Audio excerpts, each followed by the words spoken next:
was so clumsy. Bob Kahn called the project interneting, and eventually we started to refer to the object that we were building as the internet. Computers were still large, roughly the size of industrial refrigeration units. The only people who could afford them were large corporations, universities, and the military. But as they were manufactured to be smaller and smaller, personal computers began to take off, and so did the internet for the user at home. Probably 1981, I bought a PC and tried to get it hooked up to a modem, and it was really complicated, really difficult. But there still was something magical about the idea that I was, sitting at a computer connecting to people and ideas all over the world. The standard speed of connection was 56 kilobits per second, so uploading a video or even a photo took a ridiculously long time. People were complaining it was too slow, and we're going to fix that with the cable modem. Jim Phillips was an executive at Motorola in the mid-1990s when they developed a way to speed things up. Now we looked at all these cable companies, and they had this way of communicating via hybrid fiber coax. Back in those days, they called it TV wire. What that gave us was really high-speed data, which we hadn't experienced before. And the best part, no more phone lines. Suddenly, you could download audio, you could download video even. Once you were connected, you could also join discussion groups and send email.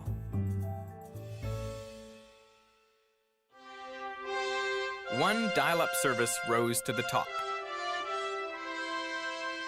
AOL, America Online. Welcome. You've got mail. It took millions of Americans online for the first time. The mission of AOL in the early days was to create a service that was easy to use, useful, fun, and affordable. But the broader mission and sort of the real mandate that was driving us, we really believed the internet could be as important in people's lives as the telephone or the television, but even provide more value. To attract new customers, AOL used a brilliant marketing strategy. Honey! The new AOL disc is here. Remember those CDs? AOL just gave them away so people could load up the software and connect to the network. Millions signed up. At one point in the 1990s, half of all the CDs produced on Earth were from AOL, and users discovered new ways to find each other. For us, the community was everything. It was how do we create a whole suite of tools? So it started with email. It also was message boards and forums, things like that. But we also thought the real-time communication was important. So initially, we launched People Connection, sort of chat rooms. Then we created instant messaging. AOL provided a gathering place for groups of people with shared interests.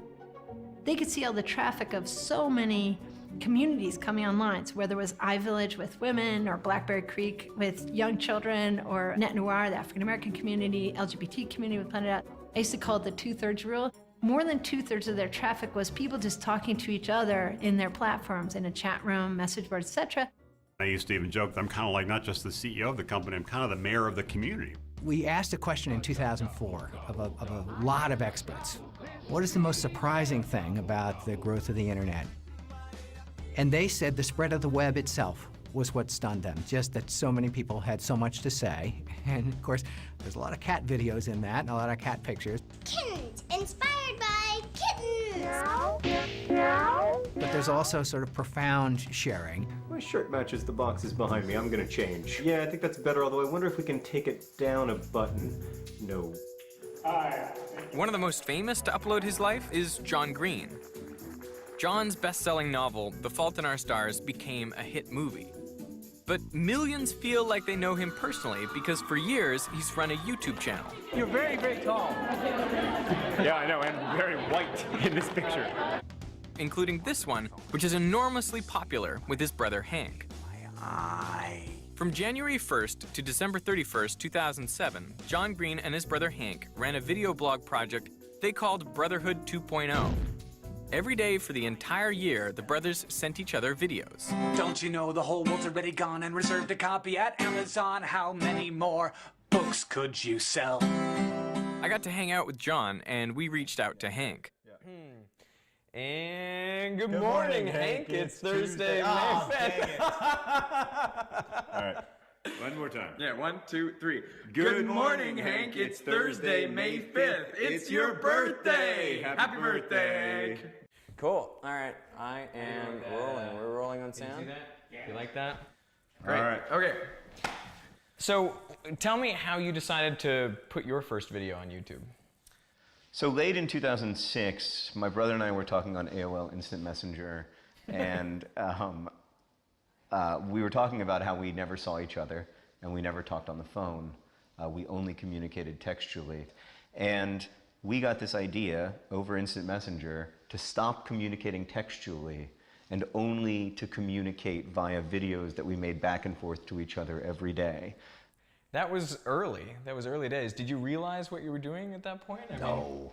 What was your No. expectation for the project? I remember when Hank uploaded the first video and a couple days later we had 450 viewers. I remember thinking, where did these 450 people come from? It just felt huge to me. It was astonishing that you could reach people so directly.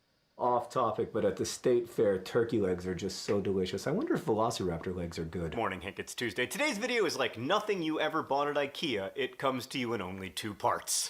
The Green Brothers' daily vlogs began to gather a massive audience, and theirs was one of the first big channels on YouTube, leading the way to the birth of a YouTube nation. Hi. Hi. Hi everyone. Buongiorno. I love you. I mean, watch my channel. The brothers also set off a relay race of memorable virtual moments. By the end of this song. Sit down. Oh, Johnny, that really hurt. Yes, we can. Double rainbow. What does this mean? Hi guys. So this is my first video blog. Once the term social media was created, I guess I'll just do this. there was clarity that we were living in a world where the internet was of the people, by the people, Hi everybody. and for the people. We're all working hard to make this an awesome year for other people. This is your time. This is my time. It's our time. Get to it. The year was 2014. Ebola was in the news daily, and nearly 3 billion people were now on the internet. At that time, the ALS Ice Bucket Challenge was traveling the web at warp speed. We are taking the Ice Bucket Challenge from Daffy. The online campaign went a little something like this. I am accepting the ALS Ice Bucket Challenge. Either you or someone you knew poured a cold bucket of water over your head. You then made a donation to the ALS organization and also nominated someone else to then pour a bucket of water over their head. Ice Bucket Challenge. I accept the challenge. Challenge accepted. The viral campaign was an effort to eradicate Lou Gehrig's disease. It also may have underscored the look at me and narcissistic culture that had begun to emerge online. More than 2 million people posted videos of themselves accepting the challenge. The Ice Bucket Challenge raised more than $115 million in just 6 weeks. It was, and still is, the apex of using social media for a cause. Every month, almost 2 billion people log on to Facebook. Its founder, Mark Zuckerberg, grew impatient with the creation of an official Harvard webpage while he was a student, and so he and his friends decided to take matters into their own hands. Zuckerberg launched Face Smash for Harvard students only, and from there it spread to other colleges, and then on February 4th, 2004, the site The Facebook was launched nationally. Just 4 years later, the company was valued at nearly $4 billion.